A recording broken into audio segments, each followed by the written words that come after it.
بسم الله الرحمن الرحیم یکی بود یکی نبود، غیر از خدا هیچ کس نبود. داستان از این قراره: خدا یه پیغمبری رو فرستاد، فرمود من اینو به شما ترجیح میدم، مردم حسادت کردن. از اینجا داستان دین شروع میشه.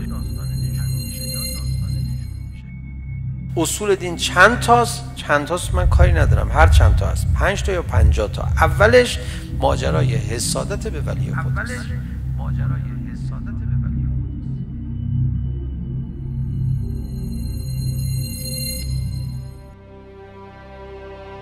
داستان احترام به اولیاء خدا و عدم احترام به اولیاء خدا، حسادت به اولیاء خدا و عدم حسادت به اولیاء خدا اصل داستان بشر از اول خلقت تا حالا.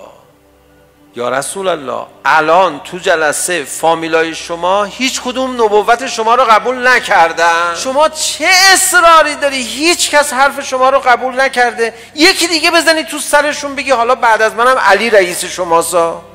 چرا از اول میری سر امتحان حسادت؟ این چه رازیه؟ حسادت به اولیاء خدا اصل داستان بشر از اول خلقت تا حالا. شما کجا میخواید فرار کنید؟ جامعه شما کجا میخواد فرار بکنه از این امتحان مهم مورد تأکید و دائمی؟ ما هم این امتحان میشیم؟ بله که میشیم. آخه علی ابن ابی طالب علیه السلام بین ما نیست ما ببینیم که الان نسبت به او حسادت میورزیم یا نه؟ ببین داستان خیلی عمیق‌تر از این هاست که شما بخوای بگی حتما یه علی ابن ابی طالب میخوایم برای حسادت. سوره بقره آیه 109: ود کثیر من اهل الکتاب، خیلی از اهل کتاب دوست داشتن، لو یردونکم من بعد ایمانکم، شما رو بعد از ایمانتون برگردونن کافر بشید. چرا دوست دارن شما دست از این راهتون بردارید؟ میری هیئت، علیه هیئت رفتنت مقاله می‌نویسه، میری کربلا، علیه کربلا رفتنت مقاله می‌نویسه. حالا خیلی‌ها برن آنتالیا، یه خطی هم نمی‌نویسه علیهشون، ولی میره کربلا کلی کفرش در میاد. بین تمام شهرهای ترکیه به توریست بازی پیاده روی کنه، هیچ کی کاری نداره. بین نجف و کربلا پیاده روی میکنه، ببین کیا کفرشون در میاد. خدا میفرماید اینا دوست دارن اینجوری بشه. آخه چرا دوست دارن؟ به اونا چه ربطی داره؟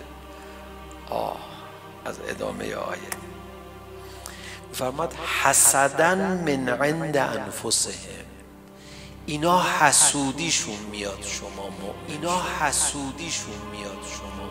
شد. داستان امتحان سر حسادت فقط مال امیر المؤمنین علیه السلام نیست، مال مؤمنین علیهم السلام هم هست.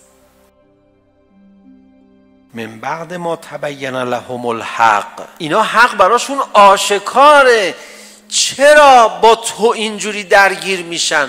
حسدن من عند انفسهم. باید چیکار کنی؟ با حسودا باید چیکار کرد؟ پیامبر چیکار کرد؟ امیرالمومنین چیکار کرد؟ فعفو واصفحوا، ببخشی، رد بشین، درگیر نشین. گذشت بکنید اونا حسادتشون از بین میره؟ نه. شما ببخشید اونا دست از کینه توزی بر میدارن؟ نه. اونا ضربهشون رو میزنن؟ بله. خب چی دیگه؟ پس ما مظلوم واقع شیم دیگه؟ بله دیگه. امیرالمومنین که فرمود از وقتی که پیامبر مبعوث شد دیگه من روی خوش ندیدم. شراره های حسادت نسبت به این راه امام، نسبت به پیروان مکتب امام، اینو حس میکنی؟ دقیقه یه دفعه یه جریان، یه گروه، یه افراد، یک اشخاص جدیدی میافتن تو این آتیش حسادت، قلقل میکنن، میسوزن و میسوزانند. اینا رو میبینی؟ میسوزن و میسوزانند. اینا رو میبینی؟ نتیجه اجتماعی این حسادت چی میشه؟ شما قدرت سیاسی نمیتونی پیدا کنی. یوسف به وسیله برادراش میره تو چاه، هابیل به وسیله برادرش به قتل میرسه. این حسادت اگه نباشه چی میشه؟ بگو یوسف به سروری میرسه و مردم رو از قحطی نجات میده. بحث حسادت بحث اخلاقی یا بحث سیاسیه؟ به داستان یوسف نگاه کن. خدا که دست از امتحاناش بر نمی‌داره. لازم نیست امیرالمومنین بین ما باشه. مؤمنین بین ما باشن، این آتش حسادت موجب میشه مؤمنین قدرت پیدا نکنن. همونطور که آتش حسادت موجب شد که امیرالمومنین قدرت پیدا نکنه.